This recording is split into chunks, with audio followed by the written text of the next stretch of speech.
أعوذ بالله من الشيطان الرجيم. بسم الله الرحمن الرحيم. الحمد لله رب العالمين الرحمن الرحيم مالك يوم الدين، وأشهد أن لا إله إلا الله وحده لا شريك له، وأشهد أن سيدنا نبينا مولانا محمدا صلى الله عليه وسلم. قال الله تعالى في القرآن الكريم: أعوذ بالله من الشيطان الرجيم. بسم الله الرحمن الرحيم. سبحان الذي أسرى بعبده ليلا من المسجد الحرام إلى المسجد الأقصى الذي باركنا حوله لنريه من آياتنا إنه هو السميع البصير. معزز سامعین اور دینی ایمانی اسلامی بھائیوں، آج جس موضوع کے تحت ہم لوگ یہاں گفتگو کرنے کے لیے بیٹھے ہیں، ہم سب کو معلوم ہے کہ یہ رجب کا مہینہ ہے، اور یہ مشہور ہے کہ 27 رجب کو محمد رسول اللہ صلی اللہ علیہ وسلم سفر معراج پر گئے۔ ہو سکتا ہے تاریخ میں کہیں پر کچھ ریفرنس ہو، الگ ہو، لیکن یہ حقیقت ہے کہ یہ واقعہ سچ ہے۔ یہ واقعہ سچ اس لیے ہے کہ اس واقعے کی خبر قرآن نے دی ہے، اور اس واقعے کو تفصیل سے ایکسپلین حدیث نے کیا ہے۔ جب ہم قرآن و حدیث کے اندر اس واقعے کو پڑھتے ہیں تو قرآن نے اس کو مختصر کر کے شارٹ کر کے بیان کیا ہے، لیکن حدیث کے اندر اس واقعے کو بہت اچھے طرح سے ایکسپلین کیا گیا ہے، اس کو تفصیل سے بیان کیا گیا ہے۔ ہم جاننے کی کوشش کریں گے کہ جو معراج کا جو سفر ہوا یہ کیوں ہوا، اس کا مقصد کیا تھا، اس پر کیا ملا، اور اس سے ہمیں کیا حاصل ہو رہا ہے، ہمیں کیا سبق، ہمیں کیا لیسن مل رہا ہے، ہمیں اس پر بات کرنی ہے۔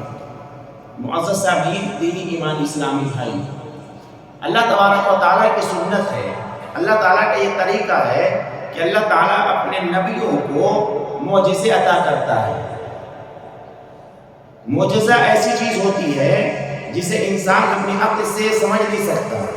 انسان کی عقل کی سے باہر کی چیز معجزہ ہوتا ہے۔ موسیٰ علیہ السلام کو معجزہ ملا۔ موسیٰ علیہ السلام جب اپنے عصے کو، ڈنڈے کو ڈالتے تھے تو سانپ بن جاتا تھا، ہاتھ کو جب بغل میں ڈال کر نکالتے تھے تو ہاتھ چمکنے لگتا تھا۔ عیسیٰ علیہ السلام کو معجزہ ملا۔ عیسیٰ علیہ السلام جب کسی مردے کو، جانور ہو، انسان ہو، پرندہ ہو، قم بإذن اللہ کر کر پھونک دیتے تھے، زندہ ہو جاتا تھا۔ تو نبی صلی اللہ علیہ وسلم آخری نبی ہے، آپ کے بعد کوئی نبی نہیں آنے والا ہے۔ جب آپ دنیا میں آپ کی نبوت کا اعلان ہوا، اس وقت سے لے کر کے قیامت تک کے لیے تمام انسانوں اور تمام جناتوں اور تمام فرشتوں کے جو بھی سب کے نبی کون ہیں؟ محمد رسول اللہ صلی اللہ علیہ وسلم۔ آپ کے بعد کوئی نبی نہیں آئے گا، تمام انسانوں اور جناتوں کے آپ نبی ہیں، تو آپ سب سے بڑے ہیں، تو آپ کو جو معجزہ دیا گیا وہ سب سے بڑا معجزہ دیا گیا۔ آپ صلی اللہ علیہ وسلم کے معجزے میں سے سب سے بڑا معجزہ قرآن ہے، جو آپ کے جانے کے بعد بھی زندہ ہے، اور جتنے معجزے تھے وہ چلے گئے ساتھ میں، لیکن قرآن ایک ایسا معجزہ ہے جو آپ کے جانے کے بعد بھی زندہ ہے، اور اللہ تعالیٰ نے اس کی حفاظت کی ذمہ داری لے رکھی ہے۔ یہ جو معراج کا جو سفر ہوا، معراج کے سفر کا واقعہ یہ بیان کیا جاتا ہے کہ نبوت کے اعلان کے بعد سے محمد صلی اللہ علیہ وسلم نے جب نبوت کا اعلان کیا کہ اللہ نے مجھے نبی بنایا ہے، وہ اللہ ایک ہے، خالق اور مالک وہی ہے، لا الہ الا اللہ محمد رسول اللہ، جب اس کا اعلان کر دیا گیا تو مکے کے اندر آپ کو تکلیف دی جانے لگی، آپ کو پریشان کیا جانے لگا، اور پریشانی تھوڑی بہت نہیں تھی، بلکہ بازار ہو، گھر ہو، مسجد ہو، خانہ کعبہ ہو، پہاڑ کی چوٹی ہو، جہاں بھی آپ صلی اللہ علیہ وسلم اپنے کام کے لیے جاتے، آپ کو ٹارگٹ کیا جاتا، آپ کو پریشان کیا جاتا، آپ پر ظلم کیا جاتا، یہاں تک کہ آپ کا سوشل بائیکاٹ کر دیا گیا، اور 3 سال کے لیے ایک گھاٹی میں آپ رہنے پر مجبور ہوئے۔ اس کے بعد اللہ کی مدد حاصل ہوئی، پھر لیکن آپ کی نبوت کے اعلان کے 12واں سال تقریباً چل رہا تھا کہ آپ پر غم کا بوجھ آیا، ہوا یہ کہ آپ کو جو سب سے زیادہ سپورٹ مل رہا تھا عورتوں میں آپ کی بیوی حضرت خدیجہ رضی اللہ تعالی عنہا سے مل رہا تھا، اور مردوں میں آپ کے چچا ابو طالب سے مل رہا تھا۔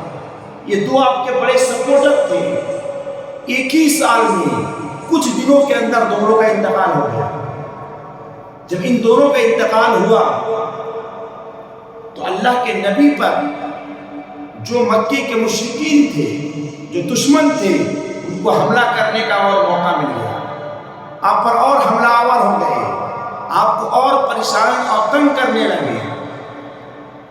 اللہ کے نبی صلی اللہ علیہ وسلم نے سوچا کہ مکے سے دور طائف کا ایک جگہ ہے، وہاں اللہ کے نبی کے کچھ رشتہ دار بھی رہتے تھے۔ اللہ کے نبی نے سوچا وہاں چلتے ہیں، ان لوگوں کو دین کی دعوت دیں گے، اگر وہ ہمارے دین کی دعوت کو قبول کر لیں گے تو ان کے لیے بھی اچھا ہوگا اور ہمارے لیے بھی اچھا ہوگا۔ اللہ کے نبی نے اس سفر کو، اس ٹریولز کو کیا کیا؟ خفیہ رکھا، پوشیدہ رکھا، کسی کو بتایا نہیں۔ یہ غلام کو لے کر کے نکل گئے، مکے سے طائف 80 کلومیٹر ہے، پیدل کا سفر کیا، جا کر کے دین کی دعوت دی، اللہ کا پیغام پہنچایا، اپنی رسالت کی دعوت دی، لیکن ان لوگوں نے اللہ کے نبی صلی اللہ علیہ وسلم کو الٹے پیر واپس کر دیا۔ صرف واپس نہیں کیا بلکہ آپ پر حملہ کیا، اٹیک کیا، اور واقعہ آپ جانتے ہیں، اس طرح حملہ کیا کہ آپ صلی اللہ علیہ وسلم کو لہو لہان کر دیا۔ آپ صلی اللہ علیہ وسلم گر گئے۔ اس کے بعد آپ صلی اللہ علیہ وسلم نے اللہ سے دعا کی، اے اللہ، تو نے مجھے کن کے حوالے کر دیا ہے؟ یہ لوگ مجھے مار رہے ہیں، گالیاں دے رہے ہیں، مجھ پر ظلم کر رہے ہیں۔ اے اللہ، مجھے اس تکلیف سے اتنی زیادہ تکلیف نہیں ہے، مجھے ایک چیز کا ڈر ہے، اگر تم مجھ سے راضی ہے، تم مجھ سے خوش ہے، تو میں اس تکلیف کو بھی برداشت کرنے کے لیے تیار ہوں، لیکن مجھے ڈر یہ ہے کہ کہیں تم مجھ سے ناراض نہ ہو جائے۔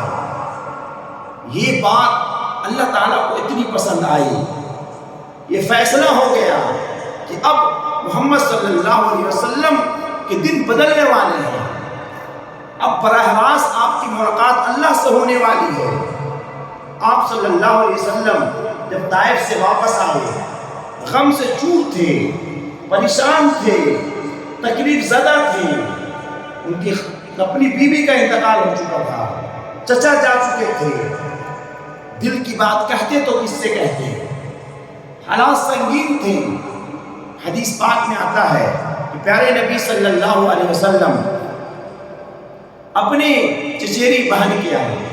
ایک روایت میں آتا ہے کہ خانہ کعبہ کے اندر جو ایک جگہ حدیم ہے، وہاں آپ صلی اللہ علیہ وسلم آرام فرما رہے تھے، رات کا سناٹا تھا۔ اللہ تعالیٰ نے حضرت جبریل علیہ السلام کو بھیجا کہ جاؤ، جا کر کے محمد صلی اللہ علیہ وسلم کو لے کر کے آؤ۔ قرآن نے اس سفر کا نقشہ کھینچا۔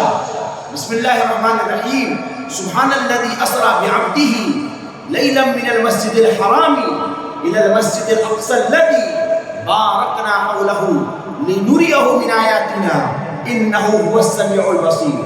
وہ ذات پاک ہے، وہ ذات پاک ہے جس نے اپنے بندے کو راتوں رات مسجد حرام سے مسجد اقصی کا سفر کرایا، وبارکنا حولہ، اور ہم نے اللہ کا ہم نے اس مسجد کے ارد گرد برکت رکھی ہے، لنریہ، ہم چاہتے تھے ان کو اپنی نشانیاں دکھائیں، انہ هو السمیع البصیر، اور اللہ ہی سننے اور دیکھنے والا ہے۔ یہ سفر جب ہوا، اللہ کے نبی صلی اللہ علیہ وسلم کے پاس حضرت جبریل علیہ السلام آتے ہیں۔ اللہ کے نبی کے مقام و مرتبے پر تھوڑا غور کیجیے۔ دعوت دینے کا مختلف طریقہ ہے۔ آپ کسی کو جب بلانا چاہتے ہیں، ایک تو طریقہ یہ ہوتا ہے کہ آپ اس کو فون کر دیں کہ بھائی شام کو چلے آنا میرے یہاں ملنا ہے۔ ایک طریقہ یہ ہوتا ہے کہ کسی کو ساتھ میں بھیج دیں کہ جاؤ بول دو کہ میں ان سے ملنا چاہتا ہوں، آدمی اس میں زیادہ رسپیکٹ فیل کرتا ہے۔ تیسرا طریقہ یہ ہے کہ کوئی آدمی کسی کو لیٹر دے کر کے بھیجے کہ جاؤ جا کر کے لیٹر دے دینا میرا، اور لیٹر پر لکھا ہو کہ آپ میرے گھر پر آئیے تو مجھے خوشی ہوگی، تو آدمی اس میں اور زیادہ رسپیکٹ فیل کرتا ہے۔ لیکن اللہ تبارک و تعالیٰ کا انداز اور بھی الگ تھا۔ محمد صلی اللہ علیہ وسلم کا مقام و مرتبہ بڑھانا تھا اور آپ اس مرتبے کے لائق تھے۔ اللہ تعالیٰ نے اللہ کے نبی سے جب ملنے کی پلاننگ کی، جب ارادہ کیا، تو صرف فرشتوں کو نہیں بھیجا اور کسی کو بھی نہیں بھیج دیا، بلکہ اللہ تعالیٰ نے جس فرشتے کو بھیجا حضرت جبرائیل علیہ السلام کو، وہ تمام فرشتوں کے سردار، اور صرف جبرائیل کو نہیں بھیجا بلکہ جبرائیل علیہ السلام کے ساتھ سواری بھی بھیجی، آدمی بھی بھیجا اور گاڑی بھی بھیجی کہ جاؤ جا کر کے میرے مہمان کو لے کر کے آؤ۔ یہ سب سے اچھا انویٹیشن ہوتا ہے، دعوت دینے کا سب سے اچھا طریقہ ہے آپ کسی کو دعوت دیں تو آدمی بھیجیں، اور آدمی بھی آپ کا جو سب سے اچھا ہو، سب سے آپ کے پاس مقبول ہو، رسپیکٹفل ہو، جس کو آپ اچھا سمجھتے ہو، اور اس کو گاڑی دے کر کے بھیجیں۔ تب جو مہمان آئے گا اس کو بڑی خوشی ملے گی کہ آدمی بھی اچھا آیا لینے کے لیے اور گاڑی بھی ساتھ میں لایا۔ تو اللہ تعالیٰ نے محمد صلی اللہ علیہ وسلم کو بلانے میں اس چیز کا خیال رکھا، اس آنر کا، اس رسپیکٹ کا خیال رکھا کہ جو آدمی بھیجا وہ تمام فرشتوں کا سردار، اور جو گاڑی بھیجی، جو سواری بھیجی، براق، ایسی سواری جس پر پہلے کوئی نہ بیٹھا نہ کوئی بعد میں بیٹھا۔ اس کے بعد جبرائیل علیہ السلام آتے ہیں، اللہ کے نبی صلی اللہ علیہ وسلم کو اٹھایا اور لے گئے۔ اللہ کے نبی فرماتے ہیں کہ میرے سینے کو پھاڑا گیا، یہاں سے لے کر کے ناپ تک پھاڑا گیا، میرے دل کو نکالا گیا، آب زمزم میں دھلا گیا، سونے کے تشت میں رکھا گیا، پھر دل کو اسی جگہ پر سیٹ کر دیا گیا۔ اس کے بعد وہاں سے سفر شروع ہوا۔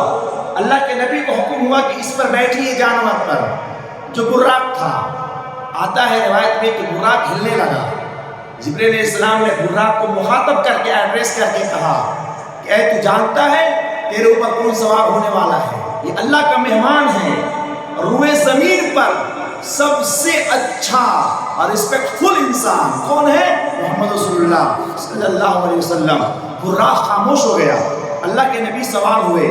لمبا قصہ ہے، شارٹ میں بیان کر رہا ہوں۔ وہاں سے اللہ کے نبی مسجد حرام سے مسجد اقصی یعنی بیت المقدس گئے۔ اللہ کے نبی وہاں پہنچے تو دیکھا کہ تمام سواریاں لگی ہیں، آج لوگ جاتے گاڑیاں ہیں لگی ہوئی ہیں۔ حضرت جبرائیل علیہ السلام نے ایک پتھر میں سوراخ کیا، اس میں براق کو باندھ دیا۔ اللہ کے نبی مسجد میں گئے، دیکھا کہ تمام مسجد بھری ہوئی ہے۔ جبرائیل علیہ السلام سے کہا کہ مسجد تو بھری ہے۔ جبرائیل علیہ السلام نے کہا کہ مسجد بھری ہے لیکن امامت کی جگہ خالی ہے۔ تمام نبیوں کو جمع کیا گیا ہے، آج آپ کو امام الانبیاء بنایا جائے گا، اور یہ اعلان کیا جائے گا کہ یعنی خانہ کعبہ مکے سے لے کر کے مسجد اقصی دونوں کی امامت آج سے محمد رسول اللہ صلی اللہ علیہ وسلم کے ہاتھ میں دی جا رہی ہے۔ آج سے خانہ کعبہ کے بھی امام محمد رسول اللہ ہوں گے اور مسجد اقصی کے بھی امام محمد رسول اللہ ہوں گے۔ ان کو امام ماننا پڑے گا۔ تمام نبیوں کو مقتدی بنایا گیا اور رسول اللہ کو امام بنایا گیا۔ آپ صلی اللہ علیہ وسلم نے نماز پڑھائی۔ کچھ روایت ایسی بھی آتی ہے کہ اب واپسی میں آپ نے نماز پڑھائی تھی، لیکن زیادہ تر روایت یہ ہے کہ آپ نے جاتے ہوئے نماز پڑھائی تھی۔ چونکہ موبائل کا زمانہ ہے اس لیے تھوڑا سا کلیئر کرتا چل رہا ہوں، آپ وہ سن لیں گے پھر آپ کنفیوز ہو جائیں گے۔ دونوں روایتیں ہیں، بس یہ یقین رکھیے کہ آپ نے نماز پڑھائی اور آپ کو نبیوں کا امام بنایا گیا اور اعلان کر دیا گیا کہ آج سے جو شریعت چلے گی، آج سے جو امامت چلے گی، آج سے جو لیڈرشپ چلے گی وہ صرف محمد رسول اللہ صلی اللہ علیہ وسلم کی چلے گی۔ جو آپ کو مانے گا، آپ کے راستے پر چلے گا، آپ کو امام مانے گا، اسے دنیا میں بھی نجات ملے گی اور آخرت میں بھی نجات ملے گی۔ وہاں سے اللہ کے نبی صلی اللہ علیہ وسلم کا آسمانی سفر شروع ہوا۔ اللہ کے نبی صلی اللہ علیہ وسلم کو جبرائیل لے کر کے نکلے آسمان پر گئے، وہاں پر بیل بجائی، پیچھے سے آواز آئی فرشتوں کی، کون؟ جبرائیل علیہ السلام نے کہا کہ میں جبریل۔ پھر پوچھا کہ من معک، تمہارے ساتھ کون؟ جبرائیل علیہ السلام نے کہا کہ میرے ساتھ محمد رسول اللہ خاتم النبیین صلی اللہ علیہ وسلم ہے۔ فرشتوں نے پوچھا کیا یہ آ چکے ہیں دنیا میں؟ کیا ان کو اللہ نے بلایا ہے؟ کہا کہ ہاں۔ گیٹ کھلا، سب فرشتوں نے ویلکم کیا، مرحبا کہا۔ پہلے آسمان پر اللہ کے نبی صلی اللہ علیہ وسلم کی ملاقات حضرت آدم علیہ السلام سے ہوئی۔ یہی پروٹوکول دوسرے آسمان پر ہوا، کون؟ جبرائیل، کون آپ کے ساتھ؟ محمد صلی اللہ علیہ وسلم خاتم النبیین۔ دروازہ کھولا گیا، فرشتوں نے ویلکم کیا۔ دوسرے آسمان پر آپ کی ملاقات حضرت عیسیٰ علیہ السلام اور حضرت یحییٰ علیہ السلام سے ہوئی۔ تیسرے پر یوسف علیہ السلام سے ہوئی، اسی طرح سے ادریس علیہ السلام، ہارون علیہ السلام۔ چھٹے آسمان پر آپ کی ملاقات حضرت موسیٰ علیہ السلام سے ہوئی۔ ساتویں پر آپ کی ملاقات حضرت ابراہیم علیہ السلام سے ہوئی۔ ابراہیم علیہ السلام کھڑے ہو گئے، آپ صلی اللہ علیہ وسلم کا ویلکم کیا اور کہا کہ مبارک ہو میرے پیارے بیٹے اور پیارے نبی۔ تمام نبیوں نے آپ کو بھائی کہا، لیکن آدم علیہ السلام اور ابراہیم علیہ السلام نے آپ کو بیٹا کہا۔ ملاقات کے بعد آگے کا سفر شروع ہوا، سدرۃ المنتہا تک گئے، وہاں سے آگے کا سفر شروع ہوا۔ پھر جب وہ ملاقات کا وقت آیا، اللہ سے ملاقات کا جب وقت آیا، وہاں تمام لوگ ہٹ گئے، یہاں تک کہ جبرائیل علیہ السلام بھی ہٹ گئے۔ پھر اللہ کے نبی آگے گئے، کہاں گئے، کیا ملاقات ہوئی، وہ اللہ کے نبی جانتے ہیں۔ ہمارا یقین اور ایمان یہ ہے کہ اللہ کے نبی کی اللہ سے ملاقات ہوئی ہے اور بات بھی ہوئی ہے، اور بات میں کچھ باتیں ہم تک پہنچی ہے جو ہم آپ تک رکھنا چاہیں گے۔ اللہ کے نبی کی ملاقات ہوئی، اور اس کے بعد اسی درمیان آسمانی سفر کے درمیان اللہ تبارک و تعالیٰ نے حضرت جبرائیل علیہ السلام سے کہا کہ ان کو جنت اور جہنم کی سیر کرائی جائے۔ آپ صلی اللہ علیہ وسلم کو جنت کی سیر کرائی گئی، جنت دکھلائی گئی۔ آپ نے دیکھا کہ جنت کے اندر دودھ کی نہریں بہہ رہی ہیں، شہد کی نہریں بہہ رہی ہیں، جنت کے اندر حور ہیں، جنت کے اندر جنت کو موتیوں سے سنوارا جا رہا ہے، بڑی بڑی بلڈنگیں ہیں، بڑے سجاوٹ ہے، کھانے پینے کی تمام چیزیں ہیں جو دنیا کو نصیب نہیں ہے۔ آپ صلی اللہ علیہ وسلم نے ان تمام چیزوں کو دیکھا اور کہا یہ تمام چیزیں ان لوگوں کے لیے ہے جو محمد رسول اللہ صلی اللہ علیہ وسلم کے راستے پر چلیں گے۔ ان کے لیے جنت تیار کی جا رہی ہے، ان کے لیے جنت کی نہریں ہیں، شہد اور دودھ کی نہریں ہیں، جو محمد رسول اللہ صلی اللہ علیہ وسلم کو اپنا گائیڈ، اپنا رہنما، اپنا لیڈر مانتا ہے۔ صرف دل سے نہیں، دل سے، زبان سے، اور اس پر چلتا ہو۔ اپنی زندگی کے ایک ایک منٹ، ایک ایک سیکنڈ محمد صلی اللہ علیہ وسلم کی طرح گزارنے کا دعویٰ نہیں، بلکہ کر کر دکھلاتا ہو۔ اس کے لیے جنت تیار کی جا رہی ہے۔ جنت کے اندر تمام طرح کی جو چیزیں ہیں ان کے لیے ہیں جو محمد صلی اللہ علیہ وسلم کو اپنا لیڈر مانتے ہیں اور ان کے راستے پر چلنے کی کوشش کرتے ہیں۔ اس کے بعد آپ صلی اللہ علیہ وسلم کو جہنمی لوگوں کے حالات دکھلائے گئے۔ اللہ کے نبی آگے بڑھے، دیکھا کچھ لوگ ہیں جن کے ہونٹ کو لوہے کی قینچیوں سے، گرم قینچیوں سے کاٹا جا رہا ہے۔ اللہ کے نبی نے پوچھا حضرت جبرائیل علیہ السلام سے کون لوگ ہیں؟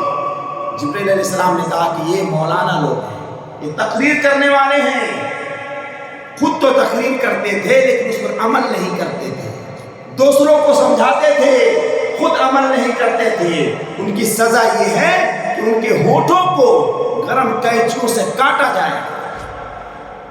اللہ کے نبی کو دکھلایا گیا کچھ لوگ ہیں جن کے پیٹ بڑے ہیں اور اس پیٹ کے اندر سانپ اور بچھو گھوم رہے ہیں اور وہ چلا رہے ہیں۔ اللہ کے نبی نے پوچھا یہ کون لوگ ہیں؟ حضرت جبرائیل علیہ السلام نے کہا یہ سود کھانے والے ہیں، یہ سود خور لوگ ہیں۔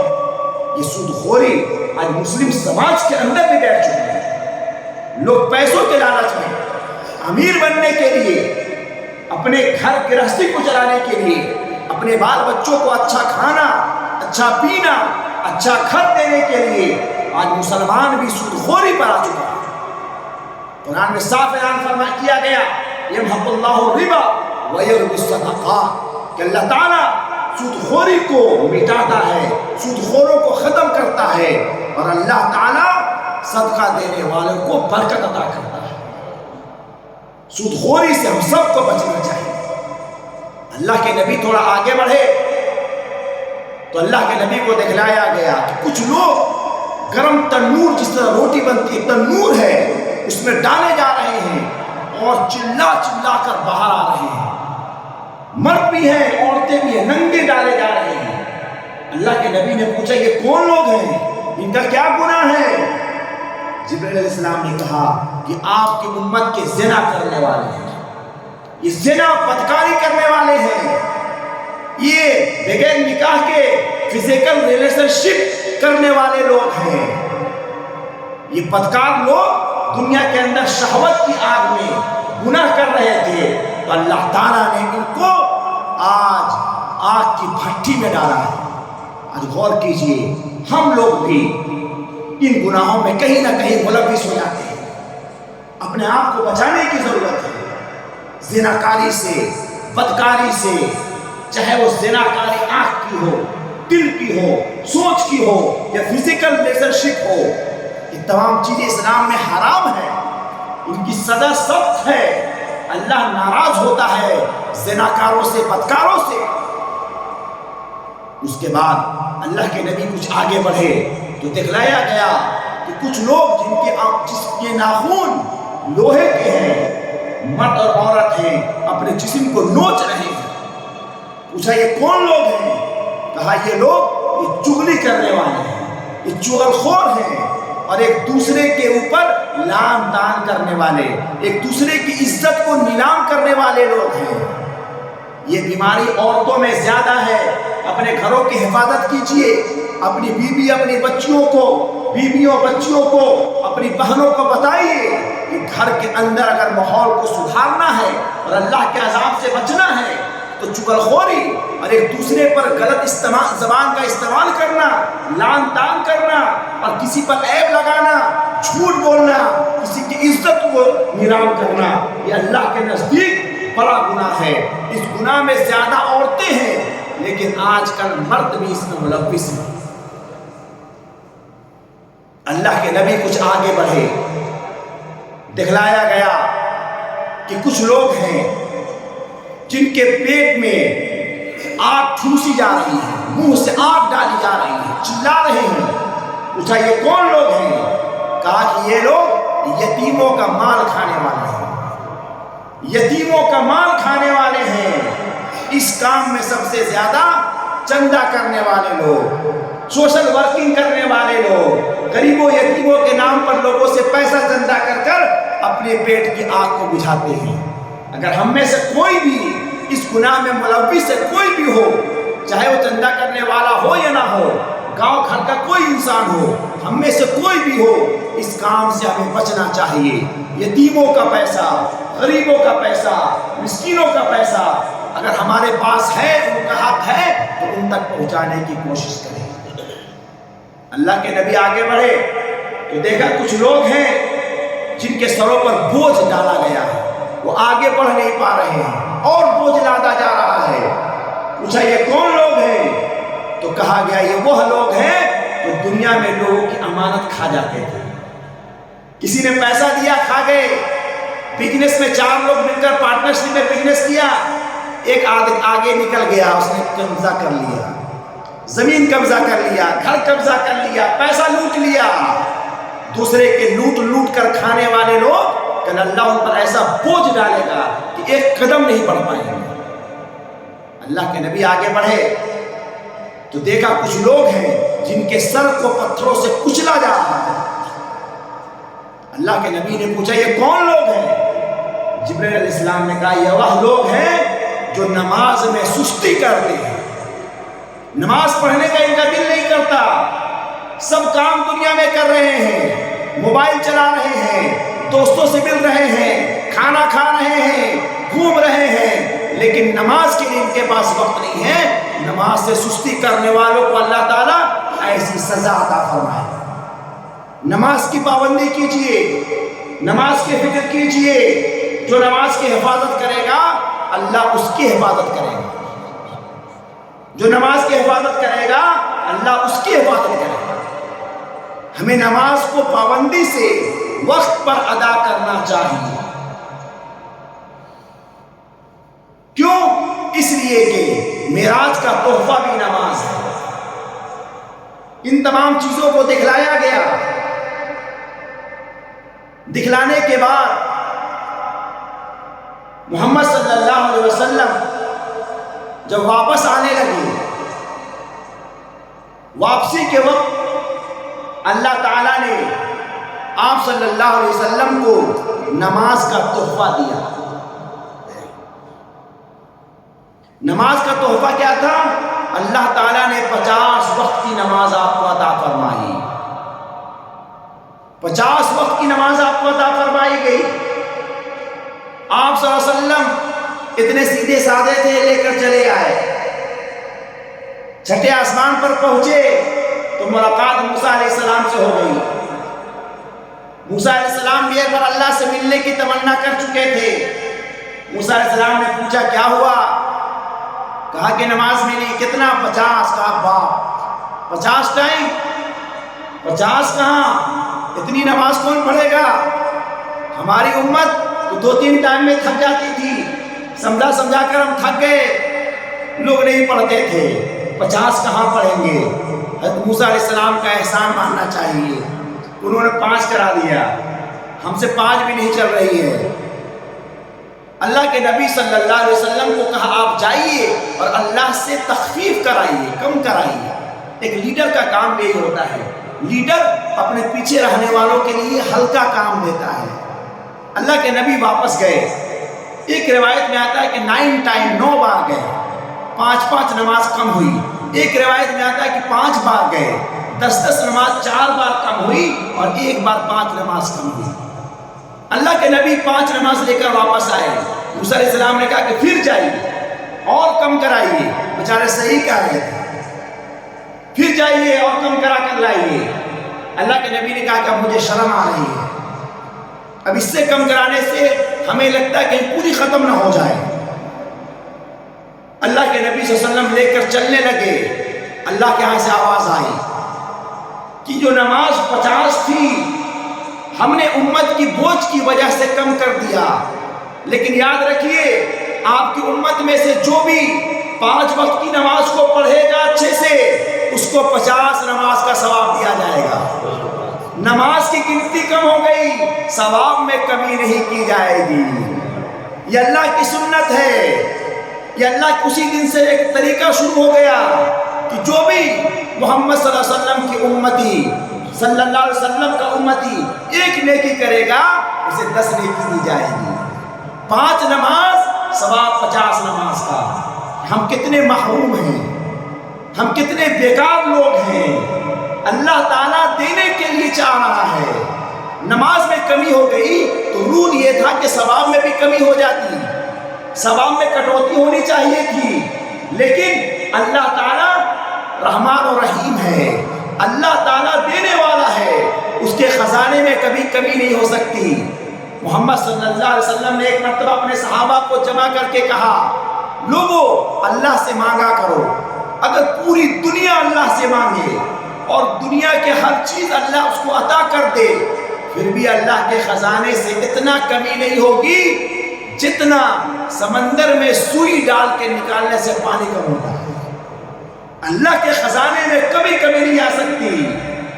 تو نماز تو 5 ہو گئی، لیکن اللہ نے کہا کہ میں ثواب 50 دوں گا۔ یہ اللہ کی رحمت تھی اور محمد صلی اللہ علیہ وسلم کی برکت تھی، آپ صلی اللہ علیہ وسلم کی برکت تھی، آپ کا احسان تھا۔ اللہ دیکھ رہا تھا کہ یہ نبی اپنی امت کے لیے کر رہا ہے، امت کی محبت میں کر رہا ہے کہ اگر امت نہیں پڑھے گی تو گنہگار ہو جائے گی۔ اللہ کے نبی کی اس محبت پر اللہ نے ایسے نعمت عطا فرمائی۔ اگر الحمدللہ ہم 5 وقت کی نماز کو اچھے سے پڑھیں گے، جس طرح نماز پڑھنا چاہیے، دل لگا کر کے پڑھیں گے، تو انشاءاللہ تعالی 50 نماز کا ثواب ہمیں ملے گا۔ اللہ کے نبی جب واپس آئے، پہلے کسی کو پتہ ہی نہیں تھا، یہ واقعہ ایسا ہوا کہ اس کی پرے تدریس بعد میں ہو رہی ہے۔ اللہ کے نبی اس صبح واپس آئے تو اپنے ایک رشتہ دار سے کہا، انہوں نے کہا کہ ارے باپ، اس کو کسی سے مت کہیے گا، پورے مکے والے آپ کا مذاق اڑائیں گے۔ ایسا کیسے ہو گیا کہ رات کے تھوڑے سے حصے میں آپ مسجد حرام سے اقصیٰ چلے گئے، آسمان پر چلے گئے، جنت جہنم کو دیکھا، پھر اللہ سے ملے، پھر واپس آ گئے، ایسا کیسے ہو گیا؟ لیکن یہ واقعہ یہ تھا کہ اللہ کے نبی نے یہ نہیں کہا کہ میں گیا۔ اللہ کے نبی کیا کہہ رہے ہیں کہ اللہ لے گیا، اور اللہ کی قدرت غیر محدود ہے، اللہ کچھ بھی کر سکتا ہے۔ اسی لیے جب اللہ نے اس واقعے کو قرآن میں ذکر کیا تو کیا کہا؟ سبحان الذی اسری بعبدہ لیلا من المسجد الحرام الى المسجد الاقصی، وہ ذات پاک ہے جو اپنے بندے کو راتوں رات مسجد حرام سے اقصیٰ لے گئی۔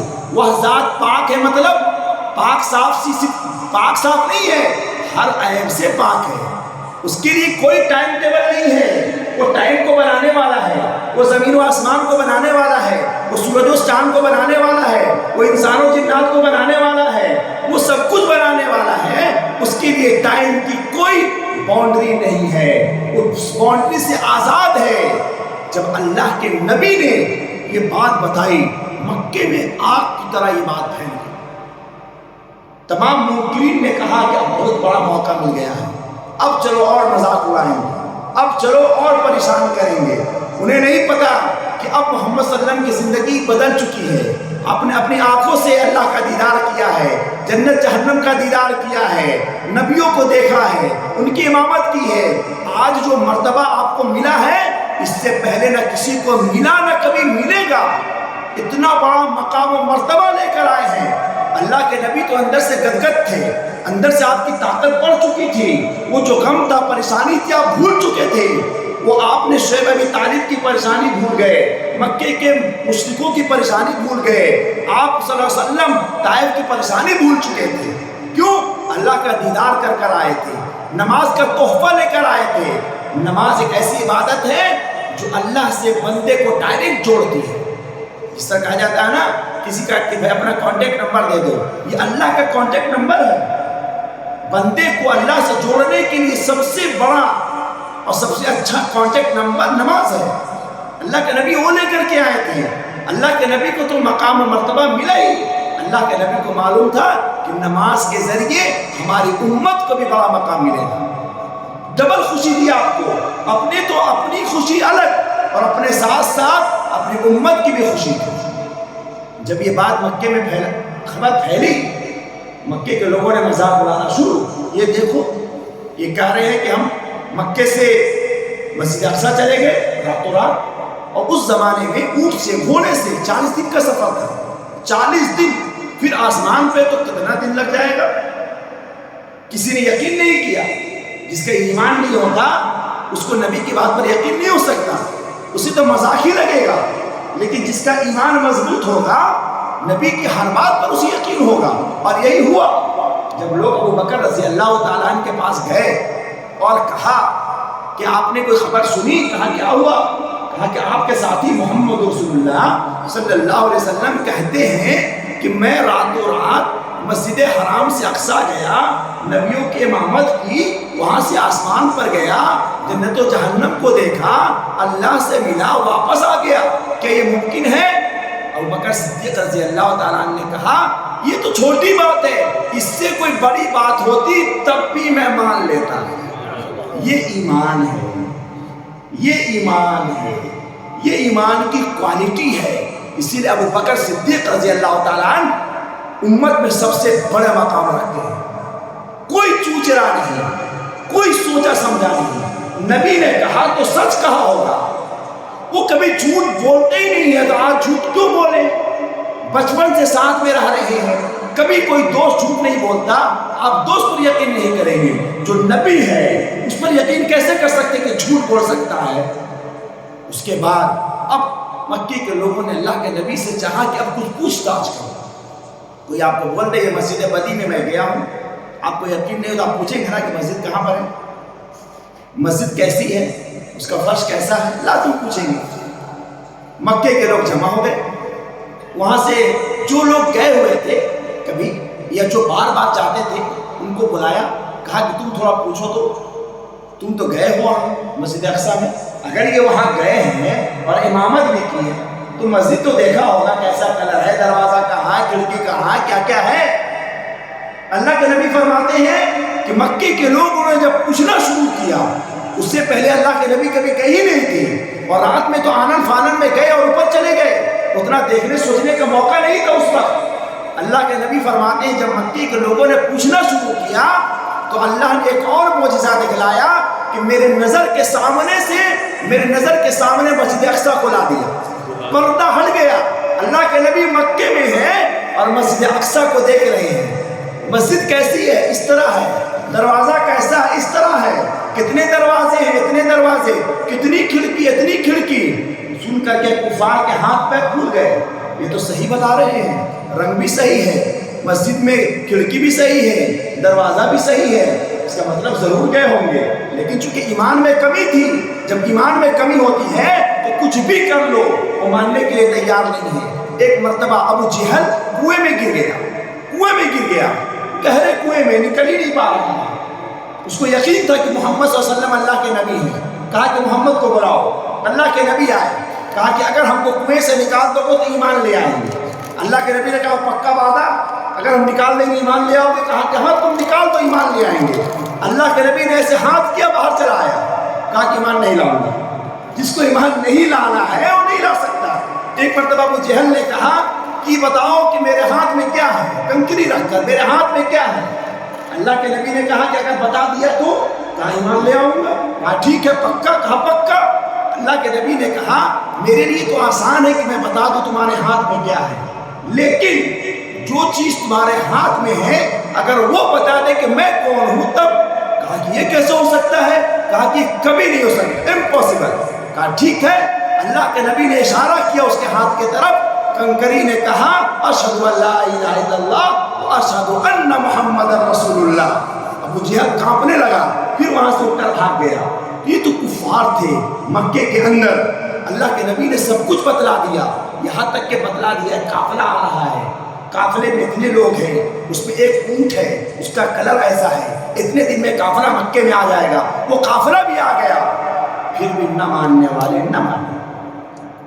قرآن نے اسی لیے کہا ختم اللہ علی قلوبہم، اللہ نے ان کے دلوں پر مہر لگا دی ہے، کچھ بھی کر لو نہیں مانیں گے، کچھ بھی کر لو نہیں مانیں گے۔ لیکن ابو بکر صدیق نے کچھ بھی نہیں پوچھا، مان گئے۔ اس ایمان کی ضرورت ہے، یہی ایمان ہمیں چاہیے۔ اللہ کے نبی نے جو بتایا ہر لفظ ان کا سچا ہے، ایک لفظ بھی غلط نہیں ہے، یہی ہمارا ایمان ہے، اور اسی ایمان پر انشاءاللہ ہمیں مرنا ہے۔ یہ جو واقعہ پیش آیا ہے اس کے بعد آپ صلی اللہ علیہ وسلم کو اندر سے کانفیڈنس ملا، اور ایک نبی کے لیے ضروری ہوتا ہے دعوت دینے والے کے لیے، جب کوئی کمپنی کا کوئی بھی آپ ٹیکنیشین ہے، جانتے ہیں کام، جب جانتے ہیں تو آپ 10 لوگوں کو ہینڈل کرنا آسان ہوگا۔ آپ بول سکتے ہیں ایسے نہیں ایسے کرو، ایسے نہیں ایسے کرو، نہیں جانتے تو مشکل ہوتا ہے۔ اللہ کے نبی کو سب کچھ دکھلا دیا گیا تاکہ دیکھ کر آئیں گے تو پھر وہ ایک کانفیڈنس الگ لیول کا ہوگا، اور وہی ہوا۔ اس کے بعد آپ صلی اللہ علیہ وسلم کو کانفیڈنس آیا اور آپ نے اور بھی محنت کی، خوب جو زندگی بچی تھی اپنی زندگی کے آخری وقت اللہ کے کلمے کو پھیلانے میں اور اللہ کے کلمے کو بلند کرنے میں اور امت کو جہنم سے بچا کر کے جنت تک پہنچانے میں آپ نے اپنی زندگی کے ایک منٹ خرچ کر دیا۔ یہ جو واقعہ ہے سب معراج کا، اس سے ہمیں کیا سبق ملتا ہے؟ پہلا سبق یہ ہے کہ اللہ کی قدرت لامحدود ہے، اللہ کچھ بھی کر سکتا ہے۔ ان اللہ علی کل شیء قدیر، اللہ تعالیٰ ہر چیز پر قادر ہے۔ وہ مسجد اقصیٰ سے حرام سے اقصیٰ لے گیا، وہاں سے آسمان پر لے گئے، جو چاہے کر سکتا ہے، اللہ تعالیٰ اس سے بھی زیادہ کر سکتا ہے۔ آج فزیکلی طور پر کہا جائے کسی کے بارے میں، ایک عورت ہے، اس کا ہسبینڈ نہیں ہے، شوہر نہیں ہے، اس کا بچہ ہوا، اس نے کسی سے فزیکل ریلیشن شپ نہیں کیا، پھر بھی بچہ ہو گیا، کوئی نہیں مانے گا، سائنس بھی نہیں مانے گی، بغیر ریلیشن شپ کی کیسے ہو گیا؟ لیکن اللہ نے کب دکھلایا؟ آدم علیہ السلام کو پیدا کیا بغیر ماں باپ کے، عیسیٰ علیہ السلام کو پیدا کیا بغیر باپ کے۔ اگر کوئی یہ کہے کہ بغیر ماں باپ کے کوئی بچہ پیدا ہو گیا آج کے زمانے میں، مشین بھی نہیں مانے گی، کوئی سائنس بھی نہیں مانے گی، بغیر ماں باپ کے کیسے ہو گیا؟ یہ تو ناممکن ہے۔ ہو سکتا ہے بغیر فزیکل ریلیشن شپ کے آج کل ہو جا رہا ہے، کچھ چیزیں ایسی ایجاد ہو چکی ہے، لیکن بغیر ماں باپ کے تو نہیں ہو سکتا، وہ کیسے ہو گیا؟ لیکن اللہ کے لیے ناممکن نہیں، ہمارے لیے ناممکن ہے، اللہ کے لیے ناممکن اور مشکل یہ اللہ کے ڈکشنری میں نہیں ہے۔ اللہ کے ڈکشنری میں مشکل اور ناممکن نہیں ہے، ہر چیز ممکن ہے۔ پہلی چیز اللہ کی قدرت پر بھروسہ رکھیے، ہر وقت اللہ پر بھروسہ کیجیے اور جو بھی ضرورت ہو اللہ سے مانگیے۔ پہلی چیز اس سفر میں دوسرا سبق یہ ملتا ہے کہ اللہ کے بعد سب سے بڑا مرتبہ دنیا میں چاہے تمام نبیوں میں ہو، فرشتوں میں ہو، انسان و جناتوں میں ہو، سب سے بڑا مرتبہ محمد رسول اللہ صلی اللہ علیہ وسلم۔ اس پر ایمان رکھنا، یقین کرنا اور آپ کے راستے پر چلنا ہر ایمان والے پر واجب ہے۔ اسی لیے علامہ اقبال نے کہا کہ محمد سے وفا تو نے تو ہم تیرے، یہ جہاں چیز ہے کیا لوح و قلم تیرے۔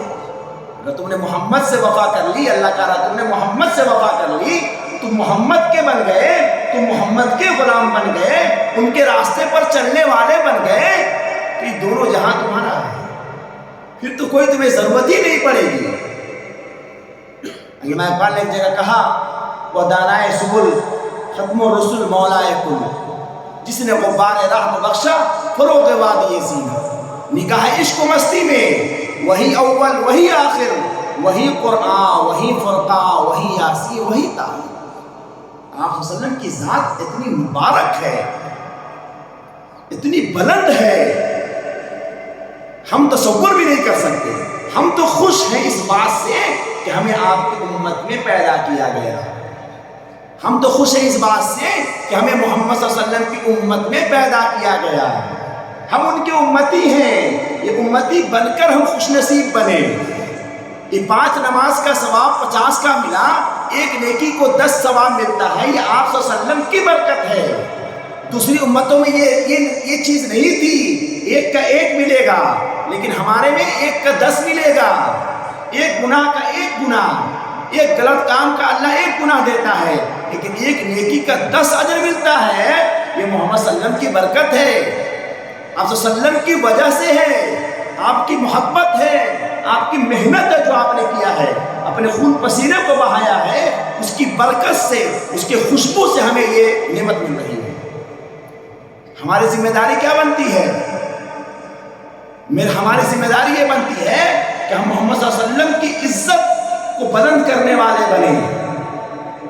ایسا نہ ہو کہ ہم وہ کام کریں جو نبی ناپسند کرتے ہوں۔ ہمیں معلوم کرنا چاہیے کہ محمد صلی اللہ علیہ وسلم کیا پسند کرتے تھے، جو اللہ کے نبی پسند کرتے تھے اسی پر عمل کرنا چاہیے۔ دنیا کتاب نہیں پڑھتی ہے، سب لوگ قرآن جا کر نہیں پڑھتے ہیں، دنیا کے تمام مذہب کے لوگ ہمیں دیکھتے ہیں، یہ مسلمان ہے، کیسا مسلمان ہے۔ میں کہتا ہوں کسی مسلمان مت بنیے، اچھا مسلمان بنیے۔ مسلمان بننے کی ضرورت نہیں ہے، اچھا مسلمان بننے کی ضرورت ہے۔ وہ مسلمان جو سچ بولتا ہو، وہ مسلمان جو بے ایمانی نہیں کرتا ہو، وہ مسلمان جو حلال کھاتا ہو، وہ مسلمان جو زنا بدکاری بے حیائی سے دور رہتا ہو، وہ مسلمان جو انسان تو انسان کسی جانور کو بھی تکلیف دینے سے پہلے 100 بار سوچتا ہو، وہ انسان بننے کی ضرورت ہے۔ خود بھی بنیے، اپنے بچوں کو بھی بنائیے، اللہ کے نبی کی سیرت کو پڑھیے، اپنے بچوں کو بھی پڑھائیے۔ اللہ کے نبی صلی اللہ علیہ وسلم کی جو زندگی کو دیکھیے، آپ صلی اللہ علیہ وسلم کی پوری زندگی 63 سال کی ہے، کوئی ایک مکے سے لے کر مدینے تک کوئی نہیں کہہ سکتا اللہ کے نبی نے کسی کو گالی دیا ہو، کسی پر ہاتھ اٹھایا ہو، کسی کا ایک انا کھایا ہو، کوئی گواہی نہیں دے سکتا۔ دنیا کی تاریخ میں کوئی ایک ایسا انسان اٹھا کر لائے۔ ہمیں بھی ایسا انسان بننا ہے، ان کے راستے پر چلنا ہے۔ قرآن نے صاف کہا من یطع اللہ ورسولہ فقد فاز فوزا عظیما، جو اللہ اور رسول کے راستے پر چلے گا وہی کامیاب ہوگا، وہی کامیاب ہوگا۔ تو میرے بھائیو بزرگوں دوستوں، آج کی رات یہی پیغام دے کر جاؤں گا آپ کو کہ اپنی زندگی کو سنوارنے کی کوشش کیجیے، اپنی زندگی کو محمد صلی اللہ علیہ وسلم کی زندگی سے توڑنے کی کوشش کیجیے. جس چیز سے اللہ کے نبی نفرت کرتے تھے، جھوٹ سے، چوری سے، شراب سے، سود سے، بدکاری سے، ظلم سے، اس سے ہمیں بھی نفرت کرنی چاہیے. اللہ کے نبی جس چیز سے محبت کرتے تھے، سچائی سے، ایمانداری سے، امانت داری سے، انصاف سے، ہمیں بھی ان سے محبت کرنی چاہیے، اس پر عمل کرنا چاہیے. مسلمان ایک ایسا مسلمان بنیے، مسلمان کا مطلب یہ ہو. اللہ کے نبی کی زندگی کو پڑھ کر دیکھیے. اللہ کے نبی جہاں جس گاؤں میں رہتے تھے، اللہ کے نبی کے ذریعے سے ان کے خاندان کو بھی فائدہ پہنچا، ان کے محلے کو بھی فائدہ پہنچا، ان کے شہر کو بھی فائدہ پہنچا، اور ان کے ذریعے سے پوری دنیا کو فائدہ پہنچا. ہمیں بھی ایسا مسلمان بننا ہے. ہم اپنے اولاد کو ایسا مسلمان بنانا ہے کہ ہم یا ہمارا بچہ جس گاؤں جس شہر میں ہو، ہمارے ذریعے سے ہمارے خاندان کا، ہمارے گاؤں کا، ہمارے شہر کا، یہاں تک کہ ہمارے ملک کا نام اونچا ہو. ہم ایسے بن کر دکھائیں اپنے آپ، اپنے گاؤں، خاندان، ملک کے لیے شرمندہ کرنے والے نہ بنے، بلکہ لوگوں کو ظلم سے روکنے والے بنے، انصاف کرنے والے بنے. اللہ کے نبی جب مکے سے مدینے گئے تو وہاں یہودی بھی رہتے تھے، لیکن کوئی ایک یہودی نہیں کہہ سکتا ہے کہ اللہ کے نبی نے کسی کا 1 روپیہ لیا. آپ غور کر دیکھیے، مکی کی زندگی دیکھیے. جب اللہ کے نبی مکے سے مدینہ ہجرت کر رہے ہیں، دروازے پر دشمن ہے، تلوار لے کر کے کھڑے ہیں مارنے کے لیے. اللہ نے خبر دی ہے. اللہ کے نبی کے پاس لوگوں کی امانت رکھی ہوئی تھی، مکے کے لوگوں کی. اللہ کے نبی چاہتے تو لے کر بھاگ جاتے. اللہ کے نبی چاہتے تو لے کر بھاگ جاتے. کیوں؟ لوگ مار رہے ہیں ان کو، اور انہی کی امانت رکھی ہوئی ہے. لیکن قربان جائیے، دنیا کی تاریخ میں کوئی ایسا انسان نہیں ملتا اپنے قاتلوں کی امانت کو واپس کرنے کے لیے اپنے داماد کو اپنے بستر پر سلایا، بستر موت پر سلایا، اور کہا کہ میرے جانے کے بعد ان کے سامان کو واپس کر کے آنا. ہم اپنے بھائی کا حق کھا جا رہے ہیں، اپنے دوست کا حق کھا جا رہے ہیں. 4 لوگ مل کر بزنس کر رہے ہیں، 1 کا کھا جاتے ہیں، 2 کا کھا جاتے ہیں. کسی نے کچھ دیا اس کو کھاتے ہیں، کسی نے قرض دیا اس کو کھاتے ہیں. ہمارا یہ حال ہے. ایسے انسان بنیے کہ ہم سے لوگوں کو فائدہ ہو. کسی بھی مذہب کا انسان ہو، مسلم ہو، ہندو ہو، سکھ ہو، عیسائی ہو، یہودی ہو، کوئی ہو، ہم سے کسی کو تکلیف نہ ہو. ہمیں ایسا مسلمان بننا چاہیے، ایسا انسان، ایسا مسلمان بننا چاہیے. جب تک ہم ایسے مسلمان، ایسے انسان نہیں بنیں گے، کوئی فائدہ نہیں. تو کوشش یہ کریں کہ تمام طرح کی برائی سے بچنے کی، فائدہ مند بننے کی، جہاں بھی رہے اچھے سے رہے. 3-4 چیزوں کو یاد رکھیں، بات کو ختم کروں گا. پہلی چیز، ہر طرح کے گناہ سے بچنے کی کوشش کیجیے. ہر طرح کے گناہ سے بچنے کی کوشش کیجیے. اللہ کی فرض کردہ عبادت کو ضرور ادا کرنے کی کوشش کیجیے. نماز فرض ہے، نماز پڑھیے. روزہ فرض ہے، روزہ رکھیے. حج فرض ہے، حج کیجیے. زکوٰۃ فرض ہے، زکوٰۃ دیجیے. جو بھی فرض عبادتیں ہیں اس کو کم سے کم ضرور کیجیے. تیسری چیز، ہر طرح کے حرام کام سے دور رہیے. وہ حرام زبان سے ہو، ہاتھ سے ہو، آنکھ سے ہو، کان سے ہو، پیٹ سے ہو، کہیں سے ہو، ہر طرح کے حرام سے بچیے. آخری چیز کوشش کیجیے کہ ہم سے کسی کو تکلیف نہ ہو. انسان تو انسان، کسی جانور کو بھی ہم سے تکلیف نہ ہو. بس یہ کوشش کرتا جائیے. انشاءاللہ تعالی دنیا میں بھی اللہ ہمیں عزت عطا فرمائے گا، آخرت میں بھی ہمیں اللہ تعالیٰ عزت عطا فرمائے گا. اور ہمارے اس اچھے اخلاق کی وجہ سے لوگ کہیں گے دیکھو یہ مسلمان ہے، یہ محمد صلی اللہ علیہ وسلم کا ماننے والا ہے. اللہ کے نبی کی شان بھی لوگوں کی نظر میں بڑھے گی. کسی کے بڑھنے گھٹنے سے تو نہیں بڑھ سکتی ان کی، لیکن پھر بھی لوگ کہیں گے دیکھو یہ مسلمان ہے، یہ محمد صلی اللہ علیہ وسلم کا فالوورز ہے، ان کو ماننے والا ہے. لیکن اگر غلط کریں گے تو لوگ کہیں گے دیکھو یہ مسلمان غلط کر رہا ہے. تو اللہ تبارک و تعالی ہم سب کو شب معراج کے اس پیغام کو سمجھنے کی کوشش عطا فرمائے اور اس پر عمل کرنے کی کوشش عطا فرمائے. اللہ تبارک و تعالی جو اللہ کے نبی سب سے بڑا تحفہ اور گفٹ لے کر کے آئے تھے نماز کا، اس نماز کی حفاظت کرنے کی توفیق نصیب فرمائے. وآخر دعوانا الحمدللہ رب العالمین. جزاکم اللہ خیر. بہت بہت شکریہ.